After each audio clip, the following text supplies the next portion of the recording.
नमस्कार दोस्तों, स्वागत है आपका हमारे YouTube channel daily GK dose में। आज है 28 मार्च और 28 मार्च से करंट अफेयर्स के जितने भी इम्पोर्टेंट क्वेश्चंस हो सकते हैं वो हम लोग इस सेशन में डिस्कस किया जाएगा। और वीडियो को पूरा देखें ताकि लास्ट पेज पर आपको हमारे एक सही की जानकारी मिल सके। तो चलिए शुरू करते हैं अपना सेशन आज का। पहला क्वेश्चन, अप्रवास और विदेशियों से संबंधित विधेयक 2025 किस सदन में पारित हुआ है? ऑप्शन है आपके राज्यसभा, लोकसभा, विधानसभा या न्यायालय। तो राइट आंसर हो जाएगा आपका ऑप्शन नंबर बी, लोकसभा। हाल ही में अप्रवास और विदेशियों से संबंधित विधेयक 2025 लोकसभा में पारित हुआ है। अप्रवास और विदेशियों से संबंधित विधेयक 2025 हाल ही में लोकसभा में पारित हुआ है। इस विधेयक का मुख्य उद्देश्य भारत में अप्रवास और विदेशियों के प्रवेश, निवास और प्रस्थान को सुव्यवस्थित और आधुनिक बनाना है। यह विधेयक पुराने कानूनों जैसे पासपोर्ट अधिनियम 1920, विदेशियों का पंजीकरण अधिनियम 1930, विदेशी विषयक अधिनियम 1946 और अप्रवास अधिनियम 2000 को निरस्त करता है। ध्यान रखिएगा इन पॉइंट्स को। यह विधेयक भारत में प्रवेश करने के या यहाँ पे प्रिंटिंग मिस्टेक है, बाहर जाने वाले व्यक्तियों को वैध पासपोर्ट और वीजा की आवश्यकता को अनिवार्य कराता है। विधेयक में अप्रवास ब्यूरो की स्थापना का प्रावधान है। ध्यान रखिएगा, अप्रवास ब्यूरो की स्थापना का प्रावधान हुआ है। और अवैध रूप से प्रवेश करने पर 5 वर्षों तक की कैद की सजा और 5 लाख रुपए तक के जुर्माने का भी प्रावधान किया गया है। ये दंड प्रक्रिया है। अगले सवाल पे चलते हैं हम लोग।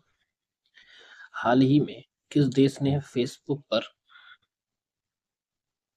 प्रतिबंध लगाया है? ऑप्शन है आपके चीन, भारत, पापुआ न्यू गिनी या फ्रांस।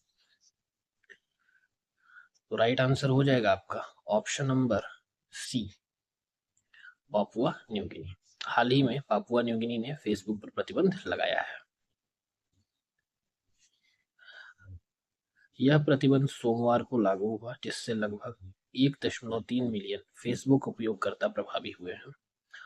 और पापुआ न्यू गिनी से पहले उत्तर कोरिया, चीन, ईरान और रशिया जैसे देश भी प्रतिबंध लगा चुके हैं। अगला क्वेश्चन, विश्व रंगमंच दिवस कब मनाया गया है? ऑप्शन हैं आपके 26 मार्च, 27 मार्च, 28 मार्च या 29 मार्च। तो अभी हाल ही में विश्व रंगमंच दिवस 27 मार्च को मनाया गया है। इसकी शुरुआत 1961 में इंटरनेशनल थिएटर इंस्टीट्यूट द्वारा की गई थी। शुरुआत 1961 में हुई, लेकिन पहली बार इस दिवस को 1962 में मनाया गया था। इस दिन को मनाने का मुख्य उद्देश्य समाज में रंगमंच की भूमिका और को समझाना और इसके महत्व को समझाना है। उद्देश्य ध्यान रखिएगा आप लोग, यह रचनात्मक और अभिव्यक्ति की स्वतंत्रता को बढ़ावा देता है।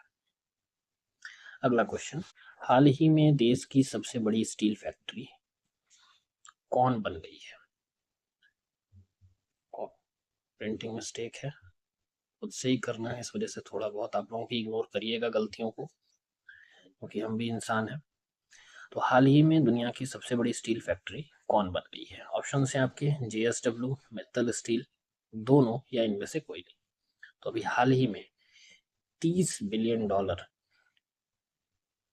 की अर्थव्यवस्था के साथ JSW 30 मिलियन के साथ JSW स्टील दुनिया की सबसे बड़ी स्टील फैक्ट्री बन गई है।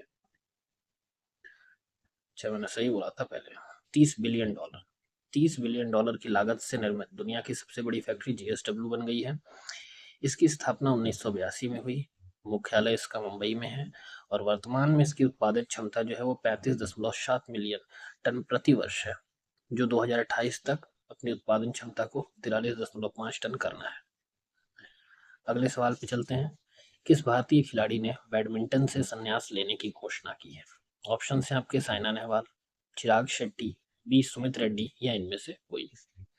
तो अभी हाल ही में बी सुमित रेड्डी ने बैडमिंटन से संन्यास लेने की घोषणा की है। ये मुख्यतः पुरुष युगल और मिश्रित युगल स्पर्धाओं में भारत का प्रतिनिधित्व करते हैं। मार्च 2025 में सुमित ने पेशेवर बैडमिंटन से संन्यास लेकर कोचिंग पर ध्यान केंद्रित करने की घोषणा की है। अगले सवाल पे चलते हैं हम लोग। लेबोथेरैक्स भारत, इसको हाल ही में खोजा गया है और ये किसकी प्रजाति है? ऑप्शन है आपके मेढक, सेपियंस, आइसोपॉड या इनमें से। तो अभी हाल ही में लेबोथेरैक्स भारत आइसोपॉड की प्रजाति है। यह एक नई खोजी गई परजीवी आइसोपॉड प्रजाति है। इसे भारत के ओडिशा तट पर खोजा गया है, ध्यान रखिएगा प्लीज। ये मुख्य रूप से ट्रिचिरस लेप्च्यूरस नामक मछली के मुख में पाया जाता है और इस प्रजाति की पहचान इससे विशिष्ट शारीरिक संरचना से होती है। बढ़ते हैं अगले सवाल पे। भारत युगांडा संयुक्त व्यापार समिति का कौन सा सत्र आयोजित किया गया है? ऑप्शन है आपके पहला, दूसरा, तीसरा या चौथा। तो अभी हाल ही में भारत युगांडा संयुक्त व्यापार समिति का तीसरा सत्र आयोजित किया गया है।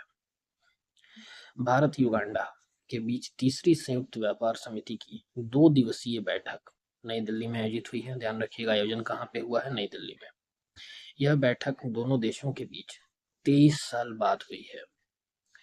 ये बैठक व्यापारिक संबंधों को मजबूत करने की प्रतिबद्धता को दर्शाती है और इस बैठक में संयुक्त व्यापार मंच को बनाने का प्रस्ताव भी रखा गया है। अगले क्वेश्चन पे बढ़ते हैं। किसे प्रधानमंत्री की आर्थिक सलाहकार परिषद का पूर्णकालिक सदस्य बनाया गया? ऑप्शन है आपके संजय सिंह, जय शाह, संजय कुमार मिश्रा या इनमें से कोई नहीं।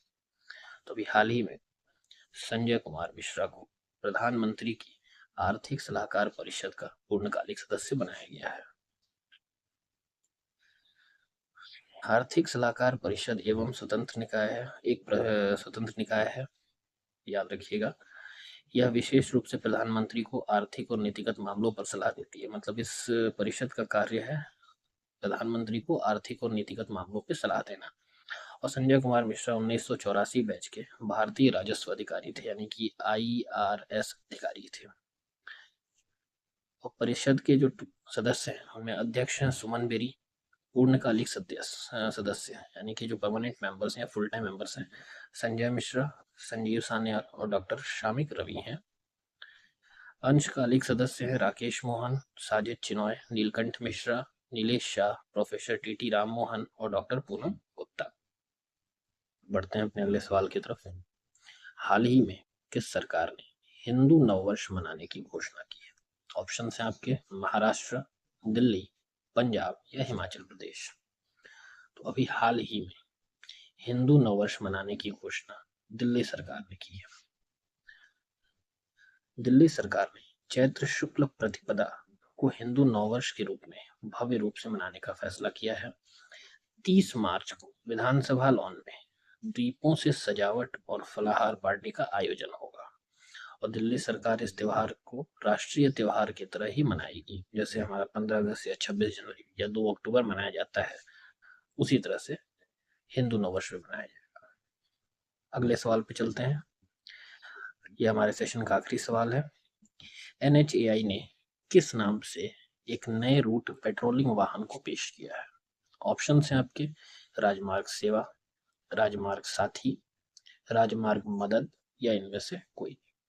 तो भी हाल ही में NHAI ने राजमार्ग साथी नाम से एक नए रूट पेट्रोलिंग वाहन को पेश किया है।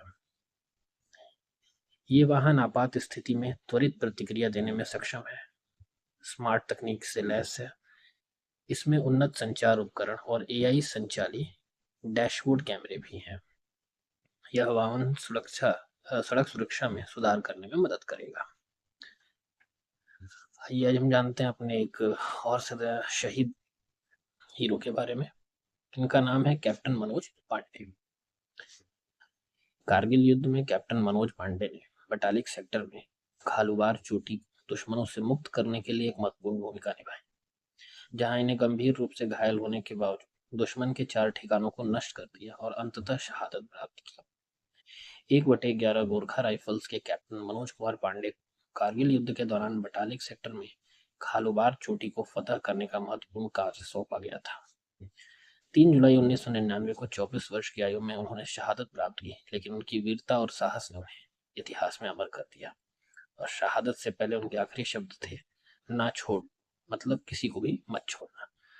तो ऐसे वीर सपूत हमारी धरती पर जन्म लेते हैं और बिना किसी चीज की परवाह किए अपने जान को न्यौछावर कर देते हैं।